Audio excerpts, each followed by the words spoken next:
नमस्कार साथियों, आप सभी का स्वागत है ज्ञानविद हिमालय यूट्यूब चैनल में। आज हम लोग पढ़ेंगे प्रस्तावना से संबंधित जो भी प्रश्न है।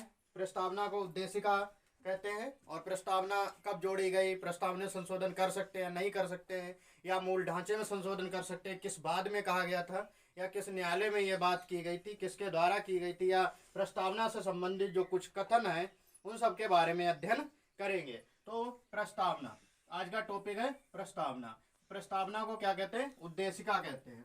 तो पहला क्वेश्चन ये बनता है कि प्रस्तावना किसके द्वारा संविधान सभा के समक्ष प्रस्तुत की गई थी। तो प्रस्तावना जो संविधान सभा के समक्ष प्रस्तुत की गई थी जवाहरलाल नेहरू द्वारा, कब? 13 दिसंबर 1946 में। तो ध्यान रखना कि प्रस्तावना संविधान सभा के समक्ष कब प्रस्तुत की गई? 13 दिसंबर 1946 में। किसके द्वारा? नेहरू द्वारा।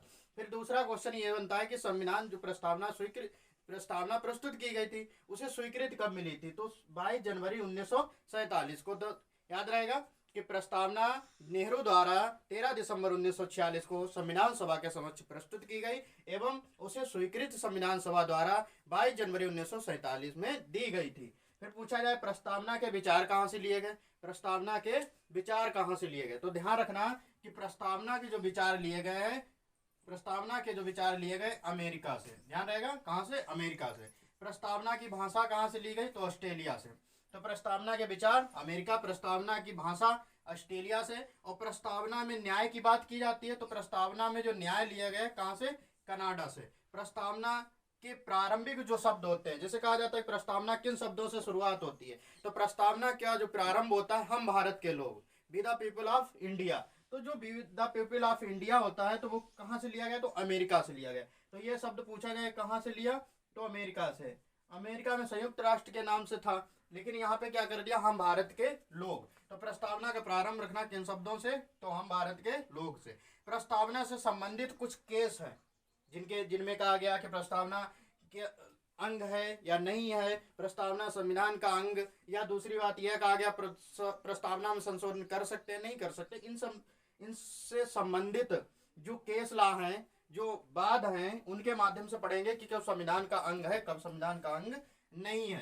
तो केसला जो आया था केशवानंद भारती बनाम केरल हाईकोर्ट 1973 में। तो ध्यान रखना कि किस केस में? केशवानंद भारती, बीएस कहें, बनाम कहें, या फिर केरल हाईकोर्ट 1973 का केस था। उसमें कहा था प्रस्तावना संविधान का एक भाग है। तो पूछा जाए किस केस में कहा कि प्रस्तावना एक संविधान का भाग है? तो केशवानंद बनाम हाईकोर्ट, केरल हाईकोर्ट 1973 में। पूछा जाए कि मूल ढांचा होता है जिसे प्रस्तावना है, जो लिखी गई थी प्रस्तावना, उसमें संशोधन नहीं कर सकते। तो मूल ढांचा है उसमें संशोधन नहीं कर सकते, बल्कि क्या कर सकते हैं? नए शब्दों को जोड़ सकते हैं। तो याद रहेगा कि जो प्रस्तावना है मूल ढांचा है उसमें संशोधन नहीं कर सकते, बल्कि उसमें नए शब्द जोड़ सकते हैं। ये किसमें कहा गया था?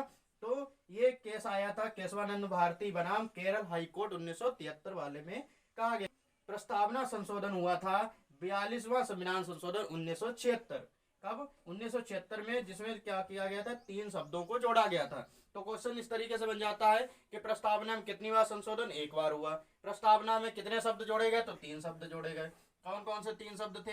एक समाजवादी, पंथ निरपेक्ष, अखंडता। तो तीनों शब्दों को याद रखना क्रम से, पहले समाजवादी, दूसरा पंथ निरपेक्ष और तीसरा अखंडता। 3 शब्द जोड़े गए। तो एक फिर दूसरा वाद आया था जो जस्टिस रामास्वामी एसआर बम्बई वाद में कहा था। तो जस्टिस रामास्वामी थे, उन्होंने एसआर बम्बई वाद था, उसमें कहा था कि प्रस्तावना संविधान का अंग है, जबकि प्रस्तावना संविधान का अंग है। किस वाद में कहा गया? जस्टिस रामास्वामी एसआर बम्बई वाद में। फिर दूसरा एक केस था इनरी बेरुवारी 1960 में। कौन सा केस था? इनरी बेरुवारी 1960 के बाद में सुप्रीम कोर्ट ने एक फैसला दिया कि संविधान अंग नहीं है, जबकि क्या कहा गया? जस्टिस रामास्वामी बम्बई वाद में कहते हैं कि संविधान अंग है। किसका? प्रस्तावना संविधान का अंग है। बल्कि ई.एन.डी. बेरुवारी 1960 के बाद में सुप्रीम कोर्ट कहता है, सुप्रीम कोर्ट के द्वारा कहा गया कि प्रस्तावना संविधान का अंग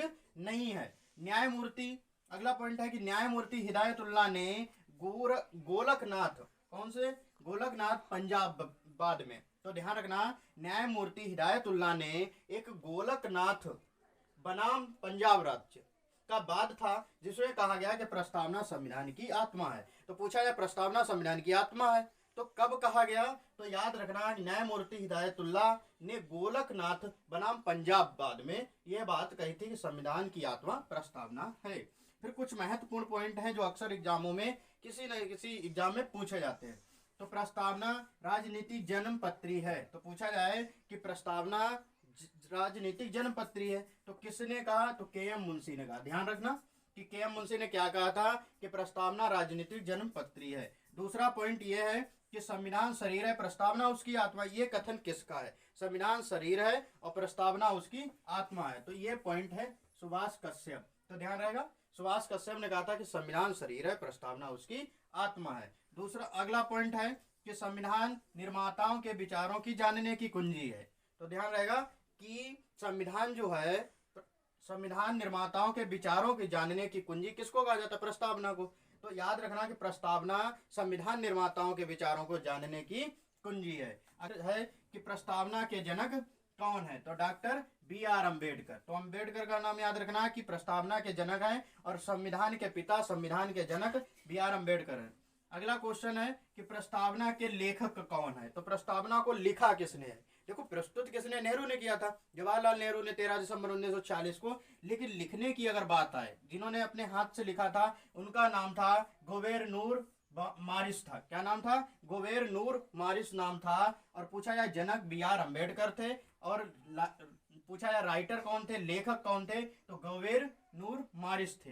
प्रस्तावना संविधान का सारांश है, तो किसने कहा था, पालखी वाला ने कहा था। अगला क्वेश्चन है प्रस्तावना सबसे पहले कहाँ प्रयोग हुई थी, प्रस्तावना का उल्लेख कहाँ मिलता है, या प्रस्तावना कि सबसे पहले किस देश के संविधान में प्रयोग में लाया गया था। तो प्रस्तावना सबसे पहले जो प्रयोग में, संविधान के प्रयोग में लाया तो अमेरिका। तो सबसे पहले प्रस्तावना किस देश के संविधान में प्रयोग की गई, अमेरिका में। तो अगला क्वेश्चन है कि प्रस्तावना को संविधान का मूल मंत्र किसने कहा। तो ध्यान रखना कि प्रस्तावना को संविधान का मूल मंत्र किसने कहा, तो बारकर ने कहा। तो ध्यान रहेगा कि संविधान कि अगर पूछा जाए कि संविधान का मूल मंत्र किसको कहा जाता, तो प्रस्तावना को। कहा किसने, तो बारकर ने कहा था। अगला क्वेश्चन है कि प्रस्तावना को संविधान का पहचान पत्र किसने कहा। संविधान का पहचान पत्र कहा किसको जाता, प्रस्तावना को। तो कहा किसने, तो याद रखना पालखी वाला ने कहा। पालखी वाला ने और क्या कहा, उन्होंने कहा प्रस्तावना को संविधान का सारांश भी कहा है। तो प्रस्तावना का सारांश पूछा जाए किसने कहा, पालखी वाला ने कहा। दूसरा क्वेश्चन था ये पूछा जाए कि प्रस्तावना को संविधान का मूल मंत्र किसने, बारकर ने कहा। प्रस्तावना का सबसे पहले प्रयोग कहाँ, अमेरिका में हुआ। प्रस्तावना को संविधान का पहचान पत्र किसने कहा, तो पालखी वाला ने कहा। ध्यान रहेगा कि पालखी वाला ने दो कथन दिए हैं, एक तो सारांश का कथन दिया है, दूसरा कथन दिया है पहचान पत्र। तो संविधान का पहचान पत्र प्रस्तावना, कहा किसने, पालखी वाला ने कहा।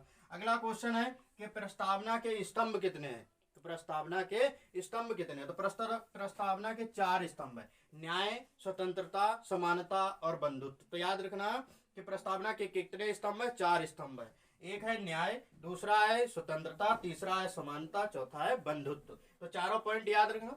अब पूछा जाता है कि प्रस्तावना है उसमें न्याय कितने प्रकार के, तो प्रस्तावना में 3 प्रकार के न्याय हैं, एक सामाजिक न्याय, आर्थिक न्याय और राजनैतिक न्याय। तो ध्यान रखिए सामाजिक न्याय, आर्थिक न्याय और राजनैतिक न्याय। फिर पूछा जाता है प्रस्तावना में स्वतंत्रता कितने प्रकार की बताई गई, प्रस्तावना में स्वतंत्रता कितने प्रकार की, तो 5 प्रकार की स्वतंत्रता का उल्लेख किया गया है प्रस्तावना में, विचार की, अभिव्यक्ति की, विश्वास की, धर्म की और उपासना। तो 5 याद रहेंगे, विचार, अभिव्यक्ति, विश्वास, धर्म और उपासना की बात की गई है। फिर पूछा जाता है कि समानता कितने प्रकार की है, स्तंभ तो 4 है लेकिन उनके अंदर उनके भी प्रकार पूछे गए, तो समानता 2 प्रकार की बात की गई।